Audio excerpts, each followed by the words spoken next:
Chairperson స్థానాన్ని drainage system వీటన్ని కూడా ప్రభుత్వానికి ప్రతిపాదన పంపి కొన్ని ఆల్రెడీ శాంక్షన్ అయ్యి కౌన్సిల్ ఆమోదం కోసం కూడా మిగిలదు.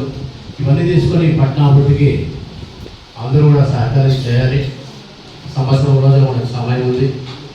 ఈ సంవత్సర కాలంలో గడిచిన కాలాన్ని దృష్టిలో పెట్టుకొని అభివృద్ధి కార్యక్రమాలు చేయాల్సిందిగా కొన్ని కౌన్సిల్ సభ్యులుగా కోరుకుంటూ, అదేవిధంగా పట్టణంలో అనేక సమస్యలు ఎదుర్కొన్నాయి.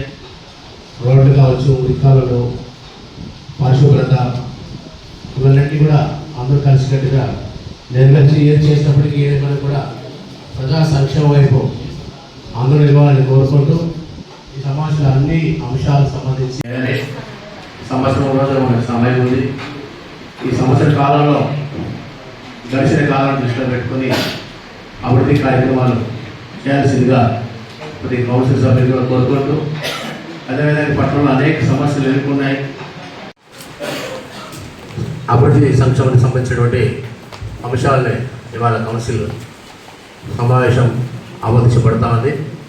దానికి ఇన్ని రీతులు రావడానికి కృషి చేసినటువంటి మనందరి ప్రియతమ శాసనసభ్యులు నందమూరి బాలకృష్ణ గారికి ఈ కౌన్సిల్ సమావేశం ద్వారా ప్రత్యేకమైన ధన్యవాదాలు తెలియజేస్తున్నాను.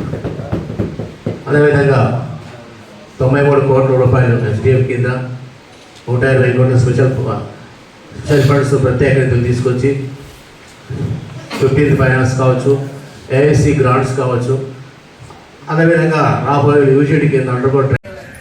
ప్రియతమ శాసనసభ్యుల నందమూరి బాలకృష్ణ గారి ఆదేశాల మేరకు ఇవాళ కౌన్సిల్ సమావేశాలకి మా కౌన్సిల్ సభ్యులు, ఉమ్మడి కుటుంబ కౌన్సిల్ సభ్యులు హాజరు కావడం జరిగింది.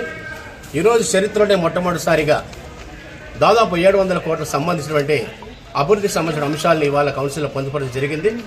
మేము ప్రజాస్వామ్యాన్ని గౌరవిస్తూ మా ప్రియతమ శాసనసభ్యులు నందమూరి బాలకృష్ణ ఆదేశాలు శిరసావేస్తూ ఈరోజు కౌన్సిల్ సమావేశానికి హాజరైనాం. దాదాపు అన్ని అంశాలని కూడా ఏకగ్రీవంగా ఆమోదించాం. వీళ్ళు చర్చలు అంటున్నారు, చర్చలు చేసి కాలయాపన చేసి గతంలోనే వైసీపీ చైర్మన్గా ఉన్నప్పుడు దాదాపు అభివృద్ధి అంశాలు దాదాపు 6-7 కోట్ల రూపాయలు నీటికి సంబంధించిన అంశాలు పెండింగ్లో పెట్టి, ఆ రోజు మీరు మెజారిటీ ఉందని ఆ రోజు పెండింగ్లో పెట్టి చర్చ చేసి ఏం చేశారంటే మూలకు పడినాయి. ఈరోజు మళ్ళీ అదే అంశాలు ఈరోజు పెట్టారు. మీకు కావాల్సింది కౌన్సిల్ ప్రభుత్వ నిబంధనల ప్రకారం ఆమోదించబడాలా, దాటిని అధికారులు అమలు చేస్తారు. ఆ దిశగా వెళ్ళండి అంటే చర్చల ద్వారా గొడవలు సృష్టించుకోవాలని, చర్చల ద్వారా వాళ్ళ యొక్క ఉనికిని చాటుకోవాలని ప్రయత్నం ఇది. వీళ్ళు అభివృద్ధి పట్ల చిత్తశుద్ధి లేరు. నిజంగా ఈరోజు అభివృద్ధి పట్ల చిత్తశుద్ధి ఉంటే ఈరోజు మేము ఆమోదించిన అంశాలను కూడా వాళ్ళు కూడా దానికి మద్దతు తెలిపి అభివృద్ధిలో వాళ్ళు కూడా పాలు పంచుకోవాల్సింది. అట్లా లేదు. ఇన్ని కోట్ల రూపాయలు చూసి కళ్ళు ఎరిగాయి, మా ప్రభుత్వంలో రాలేదు, ఈరోజు తెలుగుదేశం ప్రభుత్వంలో వచ్చింది, దీన్ని మేము అడ్డుకోవాలనే ఒక దురుద్దేమైన ఆలోచన తప్ప వీళ్ళకి అభివృద్ధి పట్ల చిత్తశుద్ధి లేదు.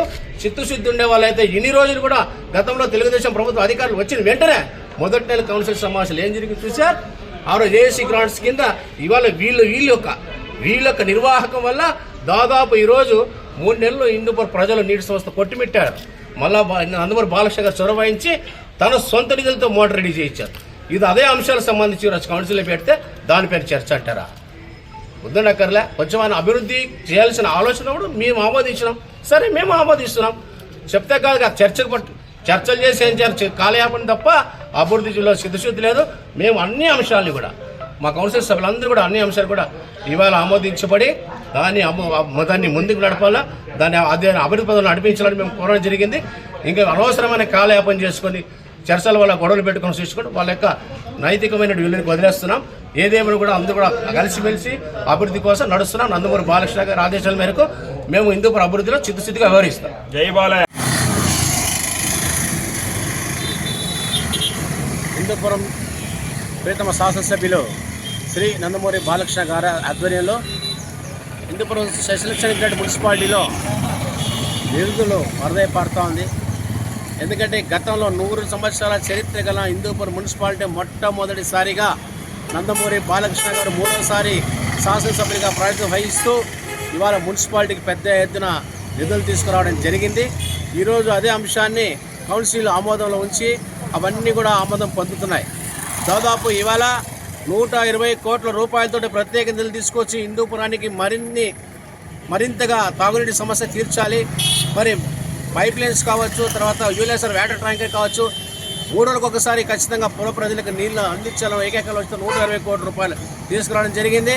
అదేవిధంగా గతంలో 2014లో 63 కోట్ల రూపాయలతో ఉన్నటువంటి నిధులు ఆ రోజు వెనక్కి వెళ్ళిపోతే ఈ 5 సంవత్సరాలు దాని గురించి వైసీపీ ప్రభుత్వం పట్టించుకోకపోతే మళ్ళా నిధులు వెనక్కి రప్పిస్తూ దాన్ని 93 కోట్ల రూపాయలతో హిందూపూర్ రోడ్లు మరియు కాల్ నిర్మాణానికి గాను 93 కోట్ల రూపాయలు తీసుకోవడం జరిగింది. అదేవిధంగా హిందూపూర్ ప్రజల యొక్క చురుకాల వాంచడి అండర్ గ్రౌండ్ డ్రైనేజ్ యూజీడీ కింద దాదాపు 400 కోట్ల రూపాయలకి ఇవాళ డిపిఆర్ చేస్తున్నారు. ఆ డిపిఆర్ ప్రభుత్వానికి వెళ్ళి అక్కడ నుంచి నిధులు మంజూరై మరో హిందూపురానికి వస్తాయి. ఇవన్నీ కూడా ప్రాథమిక స్థాయిలో ప్రపోజల్స్ రెడీ చేసి కౌన్సిల్ ముందుంచి కౌన్సిల్ నుంచి ప్రభుత్వానికి పంపబోతున్నాం. ఇదొక చరిత్ర. ఇంతకుముందు ఎప్పుడూ లేని విధంగా మరి అరాకోర నిధులతో అంతంత మాత్రమే అభివృద్ధి జరుగుతున్న రోజుల్లో మరి నందమూరి బాలకృష్ణ గారు వచ్చిన తర్వాత 2014లో జరిగిన అభివృద్ధి తర్వాత మళ్ళీ 2024లో అది పునరావృతం అవుతా ఉంది. ఆ వాళ్ళు 194 కోట్ల రూపాయలతో కానీ 20 కోట్ల మార్కెట్ కానీ 20 కోట్ల పశు వైద్యశాల కానీ ఇన్ని అభివృద్ధి కార్యక్రమాలు జరిగాయి. మళ్ళీ 5 సంవత్సరాల స్తబ్దత అయిపోయింది. మళ్ళీ బాలయ్య బాబు వచ్చారు, మళ్ళీ అధికారం వచ్చింది, మళ్ళీ నిధులు వస్తున్నాయి. ఈ రకంగా నందమూరి బాలకృష్ణ ఆధ్వర్యంలో రోడ్లు రహదారుల కోసం పెద్ద ఎత్తున నిధులు తీసుకోవడం జరిగింది. పుర ప్రజలందరూ కూడా సంతోషించడం దగ్గరలో ఉన్నాయి. వాటిని ఈరోజు కౌన్సిల్ మొట్టమొదటిసారిగా ఇంత పెద్ద అమౌంట్ని మొత్తాన్ని కోట్ల రూపాయలని కౌన్సిల్ ఆమోదం ఈరోజు తొలిసారి పొందింది. చాలా ఆనందం వ్యక్తం చేస్తూ పుర ప్రజలందరి తరఫున మా ప్రియతమ శాసనసభ్యులు నందమూరి బాలకృష్ణ గారికి ప్రత్యేకమైన ధన్యవాదాలు తెలియజేస్తా ఉన్నాం.